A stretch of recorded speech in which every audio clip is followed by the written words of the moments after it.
आप 1 साल ब्रह्मचर्य रहकर देखिए, नमक रोटी खाइए आप, और आपसे अगर कोई हाथ मिला ले तो उनसे बात करना। 1 साल केवल आप ब्रह्मचर्य रहिए, व्यायाम संयम से रहिए, और आपसे कोई हाथ मिला ले तो बताओ, चाहे टेढ़ा को आप उठा के पटक देंगे, क्योंकि ब्रह्मचर्य का बल है। चिंतन से गर्म हो जाती है नाड़ी, तो वीर पूरे शरीर के रक्त के साथ है, उसी से आपकी हड्डियां मजबूत होती हैं, उसी से आपका शरीर बलिष्ठ होता है, उसी से आपके मन को पवित्र विचारों में चलने की सामर्थ्य मिलती है। ब्रह्मचर्य हमें तेजस्विता, स्मृति, बलवान और लक्ष्य पर चलने की योग्यता प्रदान करता है। आज हमारा समाज ब्रह्मचर्यहीन होता जा रहा है, इसीलिए लक्ष्य से भ्रष्ट हो गया है, इसीलिए वो नकारात्मक सोच वाला बन गया है। हिंसा, व्यभिचार, व्यसन उसके जीवन में बढ़ गए हैं। ब्रह्मचर्य एक अमोघ शक्ति है। अगर त्रिकाल संध्या करने वाला हो और शुद्ध यज्ञ पर धारण करके आज भी ऐसे परम सत्य वैसे हो जाएगा जैसे ऋषि मुनियों के हिसाब से होता, वैसे बिल्कुल अक्षरशः अंतर नहीं।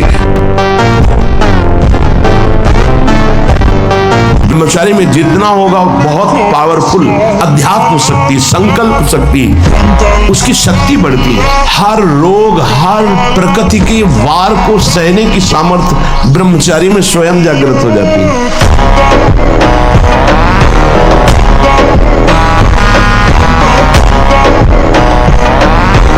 देखो गांव में जो हमने देखा है, गाय का दूध, गाय का घी खाते थे, सीधे बाजरा और चना की रोटी खाते थे, 2.5 लीटर 5 लीटर घर में माठा सबके होता था, मठा, और ऐसा बल होता था कि देखने लायक शरीरों में रहता था। देखो ब्रह्मचर्य में एक अपार शक्ति, ब्रह्मचर्य का जो स्वरूप है वो महाबल संकल्प युक्त होता है। हमें लगता है अगर ब्रह्मचारी रहा जाए तो संकल्प से जो बल प्रकट होगा वो किसी को भी परास्त कर सकते हो। संकल्प का बहुत बड़ा बल होता है, और जो कामी पुरुष होता है, भोगी पुरुष होता है, संकल्पहीन होता है, उसके संकल्प में बल नहीं होता। 20 वर्ष तक यदि बच्चा ब्रह्मचारी रहे, 20 वर्ष तक, चाहे वो बच्ची हो चाहे बच्चा हो, 20 वर्ष तक ब्रह्मचर्य रहे, 20-22 में ब्याह हो, तो एक अच्छा गृहस्थ बनेगा। वो संतानोत्पत्ति उसकी अच्छी होगी और वो खुद स्वस्थ बना रहेगा। तो सच्चा ब्रह्मचर्य है हर इंद्रिय का। वाणी का ब्रह्मचर्य व्यर्थ का बकवास नहीं, भगवत चिंतन, हितकर मधुकर वाणी।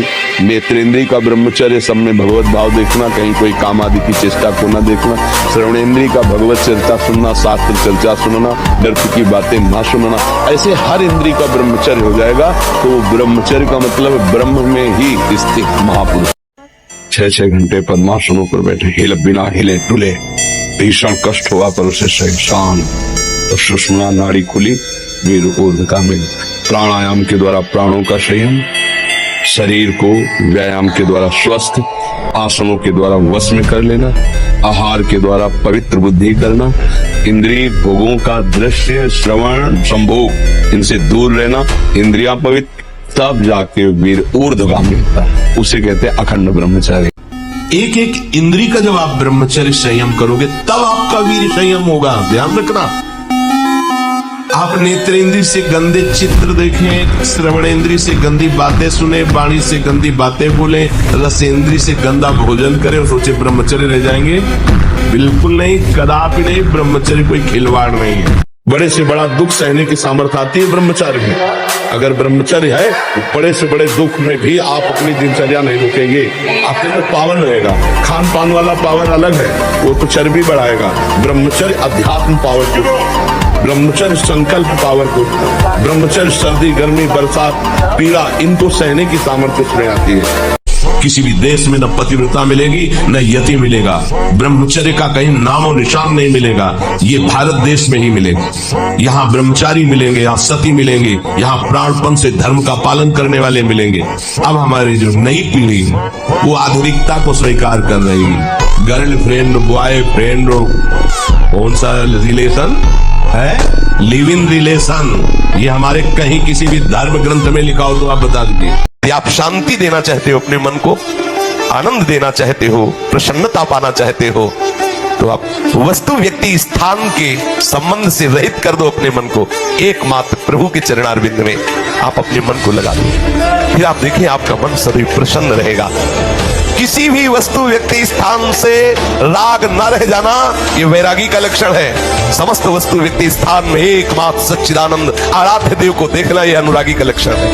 देखो, जब नरसिंह भगवान ने अपना रूप धारण किया खंबे से प्रकट होकर, कोई भी ऐसा देवता नहीं था जो भयभीत ना हो गया। बड़े बड़े सब भगवान शंकर आदि ब्रह्मा आदि विनय कर रहे हैं, लेकिन भगवान का क्रोध शांत नहीं हो रहा।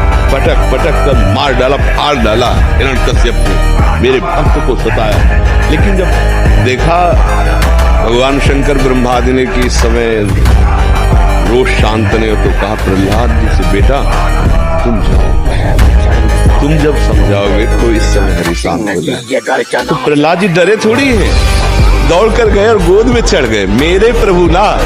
तो जानते हो नरसिंह रूप में भगवान जी व्यास से चाट रहे हैं और अश्रु भगवान के गिर रहे हैं कि वत्स बहुत देर हो गई, तुम्हें बहुत कष्ट दिया गया, मैं क्षमा चाहता हूँ।